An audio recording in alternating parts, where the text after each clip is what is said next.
Saudara, tindakan jaksa penuntut umum yang mencecar ahli dalam sidang pembunuhan Mirna Salihin dengan terdakwa Jessica Wongso memicu keributan dan panasnya tensi di ruang sidang. Hakim bahkan sempat memperingatkan jaksa dan penasihat hukum untuk berlaku tertib. Lalu bagaimana etika jaksa dan penasihat hukum dalam menggali keterangan lewat ahli di pengadilan?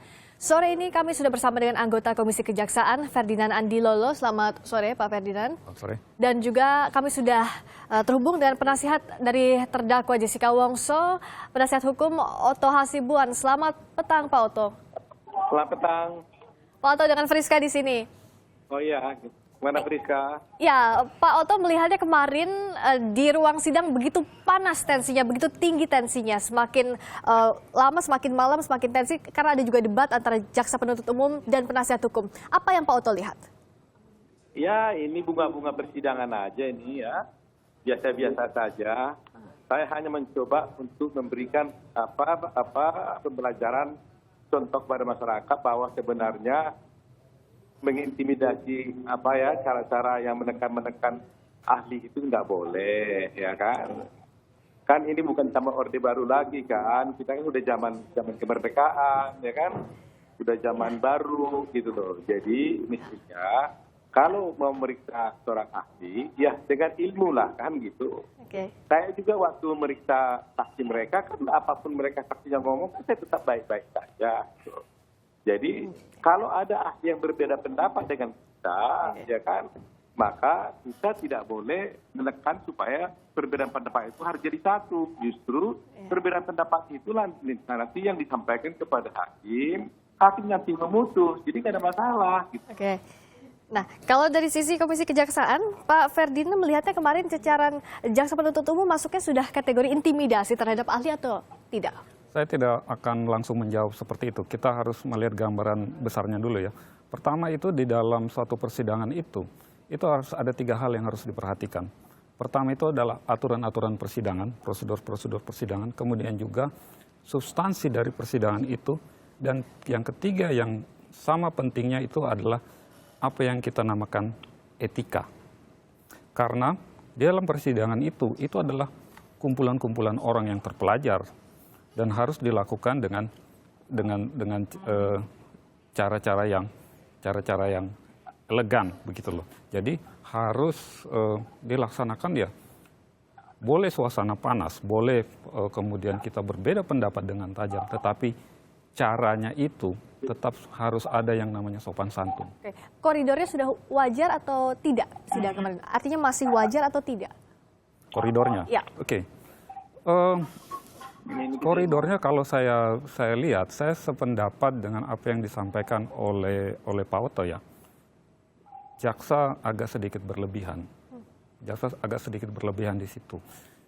Kalau saya yang jadi ahli, saya akan berhenti menjawab itu, dan saya akan minta izin pada hakim untuk keluar.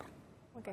Jadi bisa dilakukan ahli apabila keberatan dengan pertanyaan dari tentu saja maupun penasihat hukum. Karena begini, semua orang yang masuk dan memberikan keterangan di depan sidang itu harus diperlakukan dengan hormat. Seperti juga bahkan seorang terdakwa pun harus diperlakukan dengan hormat, dan dia harus memberikan keterangan dengan bebas tanpa tekanan.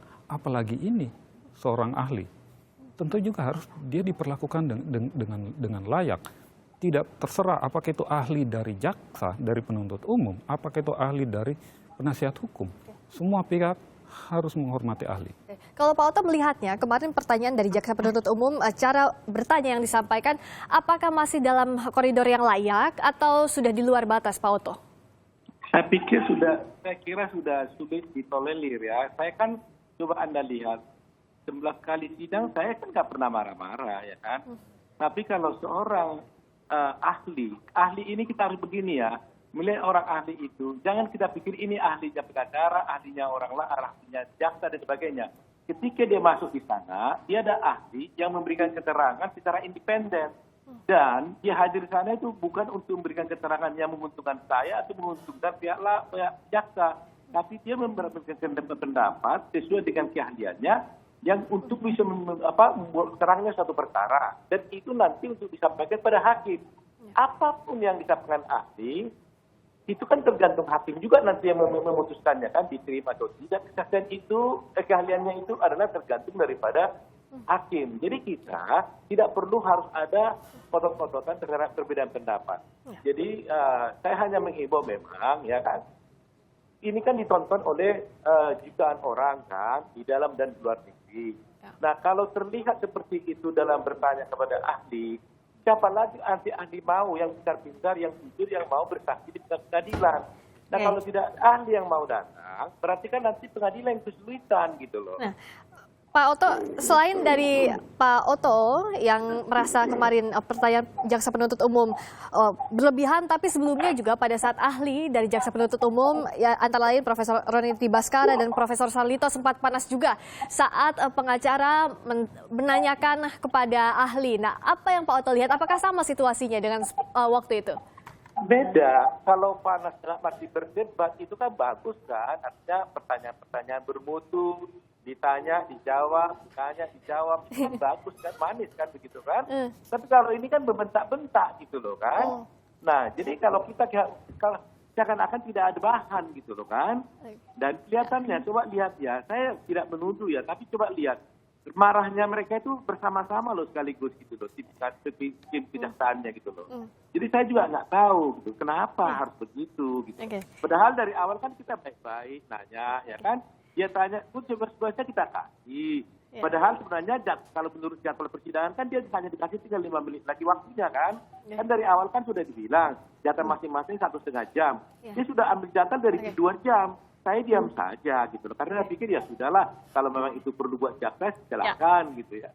Nah, kalau Pak Ferdinand tadi, dari situasi yang ada di ruang sidang ini, memangnya apa saja sebenarnya kode etik yang harus dimiliki oleh jaksa penuntut umum, begitu pula dari sisi sebaliknya, dari penasihat hukum? Oke, saya akan membatasi dari segi jaksa saja ya, karena saya tidak punya wewenang untuk membahas kode etik dari segi penasihat hukum.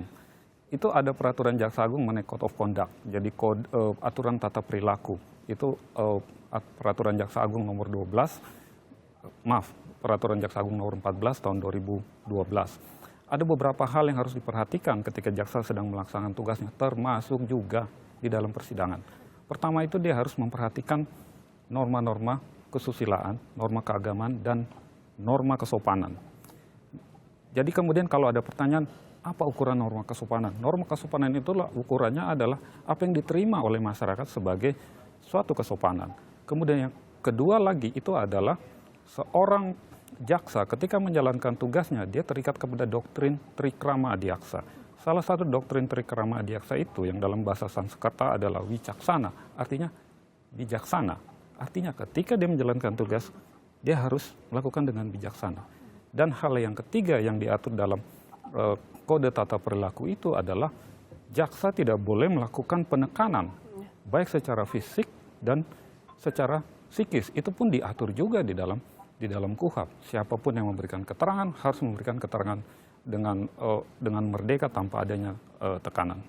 Nah, ini bukankah ukurannya menjadi subjektif, misalnya apakah ini sesuai, ini sopan atau tidak, masuk mengintimidasi atau tidak, bisa diterima atau tidak, apa ukuran pastinya kalau memang kalau kemudian orang melihat itu menjadi subjektif, bisa dikatakan subjektif, tetapi yang harus dilihat itu adalah ukuran kesopanan secara umum.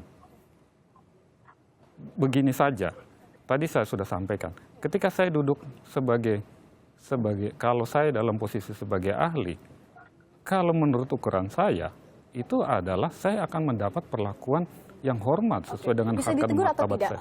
Tadi pertanyaan seperti itu dari jaksa penuntut umum. Kita harus melihat bahwa di dalam satu persidangan itu, yang memimpin itu adalah hakim. Jadi, seorang yang memberikan keterangan kemudian merasa bahwa itu adalah pertanyaan atau dia mendapat intimidasi, dia bisa meminta kepada hakim, dan hakim lagi akan melakukan pengaturan di dalam ruang sidang. Jadi yang berwenang nanti yang mengawasi selama persidangan itu adalah majelis hakim. Di luar persidangan, setelah selesai sidang ini, apakah masih bisa ada yang mengawasi lagi jaksa penuntut umum atau berhenti di luar sidang? Ada pengawasan berlapis, karena ketika di luar persidangan tentu saja ada pengawasan, ada kemudian juga monitoring dari Kepala Satuan Unit Kerja yang terkait, dan tentu saja ada dari Komisi Kejaksaan. Oke. Nah, kalau Pak Oto melihatnya sidang ini kan masih panjang, ini baru separuh jalan saja sidang kasus kopi bersianida.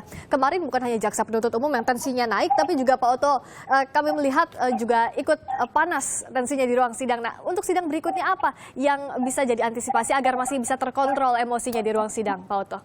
Ya, jadi saya pikir kita masing-masing harus belajar dari peristiwa itu, ya. Artinya saya, tim kami, dan jaksa, ya marilah kita menegakkan hukum bersama-sama. Yang kurang kita perbaiki, ya kan? Yang sudah sempurna kita lebih sempurnakan lagi. Mari kita gali fakta-fakta persidangan. Entah itu menguntungkan terdakwa, entah itu merugikan terdakwa, itu nggak ada masalah. Karena konsep penuntutan kita ini bukanlah mencari salah seorang terdakwa. Tetapi konsep penegakan hukum kita adalah bagaimana menegakkan hukum dengan sebaik-baiknya. Itu yang kita anut. Ya. Nah, itu yang jadi perhatian kalau dari Komisi Kejaksaan untuk melihat nanti sidang masih berlanjut minggu depan tanggal 14 September, apa yang patut diperbaiki dari jalannya sidang ini terkait dengan suasana atau hawa di ruang sidang? Tentu saja semua pihak harus menahan diri. Ya, yang harus dicari itu adalah kebenaran material tadi, substansi itu. Dan kemudian juga kita semua tentu saja, para pihak tentu saja ingin menang gitu loh. Tetapi kan harus, tadi yang saya sampaikan itu harus ada yang namanya etika, sopan santun. Kita bisa mengajukan pertanyaan yang sulit, kita bisa mengajukan pertanyaan yang berat, tetapi kan harus disampaikan dengan cara yang santun. Etika, itu kan juga dasar masyarakat kita. Ya. Jangan sampai jadinya drama di ruang sidang, tingginya tensi di ruang sidang bisa mengalahkan pencarian kebenaran material itu sendiri. Terima kasih banyak Pak Ferdinand Andilolo, anggota Komisi Kejaksaan. Terima kasih juga Pak Oto Hasibuan, kuasa hukum dari terdakwa Jessica Wongso sudah bergabung di Kompas Petang. Terima kasih Pak Oto.